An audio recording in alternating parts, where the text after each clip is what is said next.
আগে এ জায়গায় কিছু হতো না, আমি 10,000 টাকা পাই এ জায়গায় সরিষা লাগাইছি, এতে সরিষা খুব ভালো, মোটামুটি ভালো হয়েছে।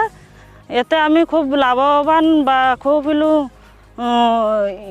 বিক্রি করি। আমি যা 10,000 টাকা আছে আমি আরও বেশি টাকা পাবো, এতে আমার খুব ভালো হবে।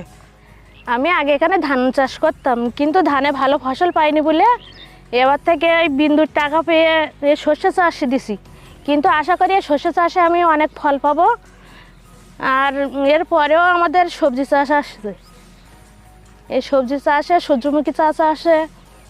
আমি আগে মুরগি পালন করতাম, কিন্তু সে টাকা যেখানতে পাইছি সেখান থেকে আমি 50 পিস হাঁস কিনেছি, তাতে আমি 25 পিস বিক্রি করে দিছি, আর 25 পিস নিজেই পালন করতেছি। আবার এই 50 পিস চিনির বাচ্চা নিয়ে আসি, চিনির হাঁসের বাচ্চা, তাতে কিছু মারা গেছে, কিছু রয়েছে। আর আজকে আবার 50টা ডিম ফুটুতে দিছি, তাহলে 20-22 দিনের মধ্যে 50 পিস বাঁচাও খুব সম্ভব উঠবে। আর মাছ, কিছু মাছ ছাড়িয়েছি, সেখানে মাছের খাদ্যও বাড়ি নিয়ে আসি, মাছের খাদ্য আছে দিতে হয়। আমি এই জায়গায় ধান লাগাতাম 1-1.5 বিঘি জমিতে, এখন ধান না করে শস্য করেছি, আগামীতে ধান দেব।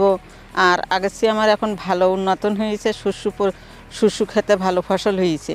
টাং এলাকায় এমনিতে নোনা ওঠে, নোনার হতে ফসল হয় না। এখন এই লাগাইছি, তাই অল্প অল্প সর্ষে লাগাইছি আর এই সবজি টবজি লাগাইছি, এখন দেখতেছি এখন ভালো হয়েছে।